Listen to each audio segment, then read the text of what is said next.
expect to learn so much from these violets so quickly. As you can see by the shelf, Terry's violet is gone. Let me show you what happened earlier this week.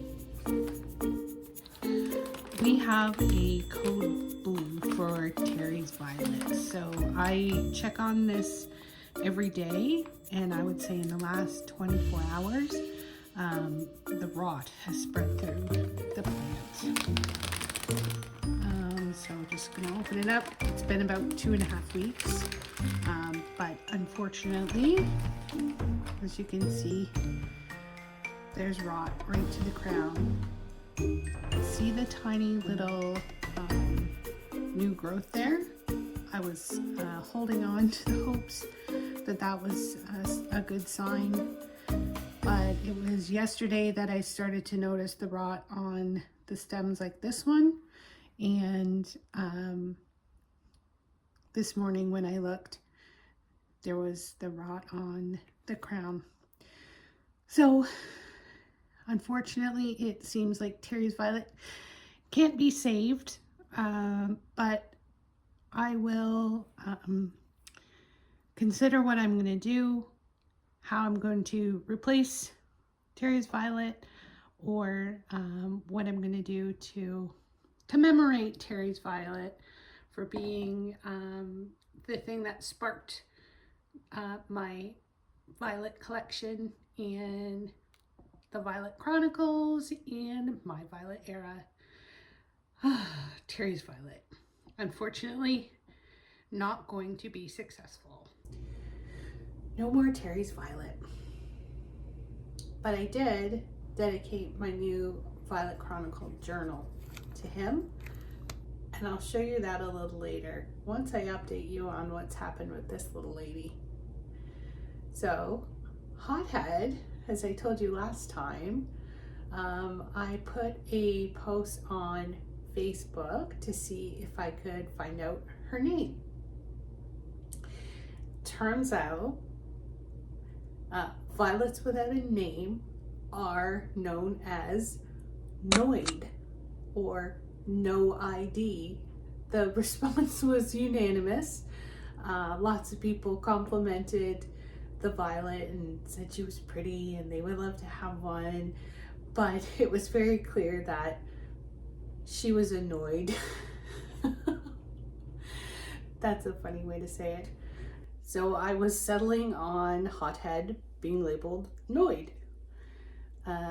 but I did go on to post some pictures of her on Instagram, and I actually had another response.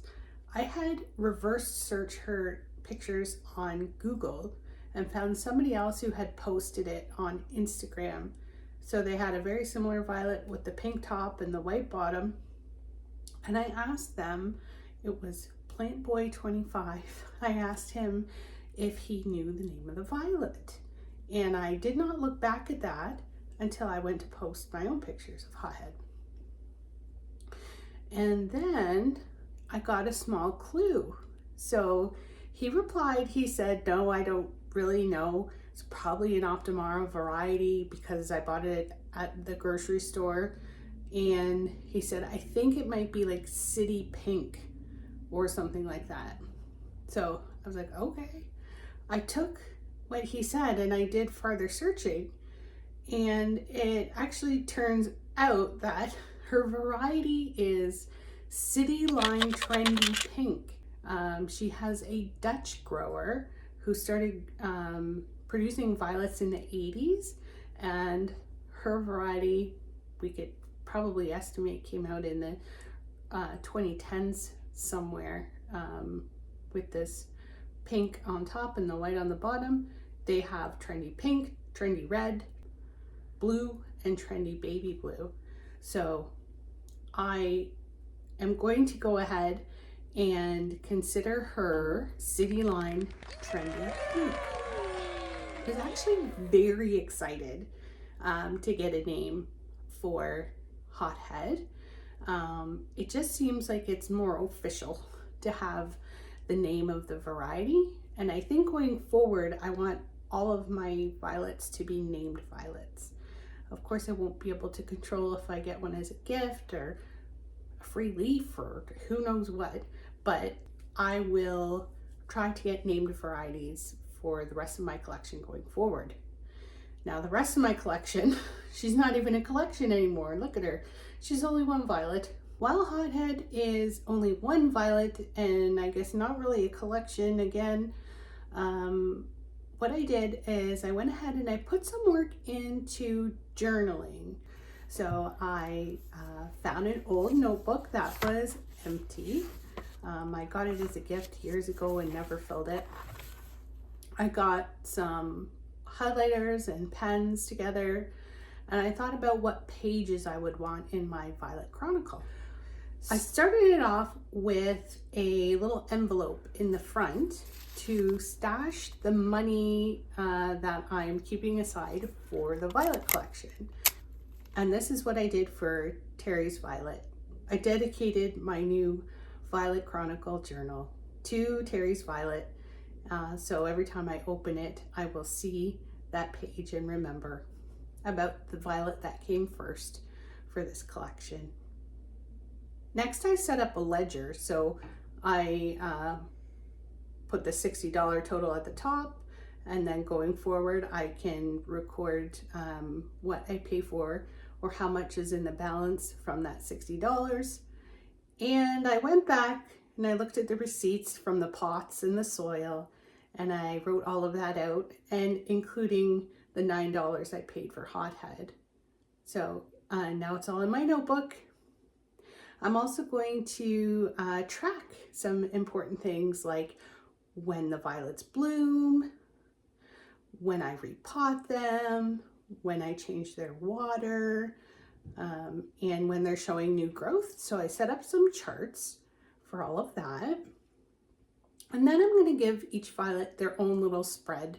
So I'm going to have a little landing page and then 2 pages for writing down things that happen with the violets, anything other than the tracking charts that I want to make note of, including the day I bought them, and just various things that will happen to the violets throughout their lifetime, things to keep track of whether they're healthy or what patterns they might have through the years. I wrote a wish list. So based on videos I've watched, one violet that I think I would like to try to get is called Buckeye Nostalgia. It's a light blue flower, so that one's on my wish list. Other things I'd like to do to complete the collection would be get a variegated variety.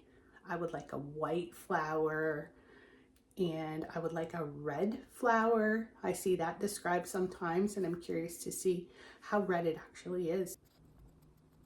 So after the wish list, I also wrote a lessons learned page, and I think this might be my most important page.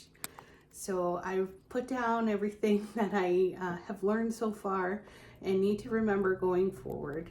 So very importantly is what just happened with Terry's Violet.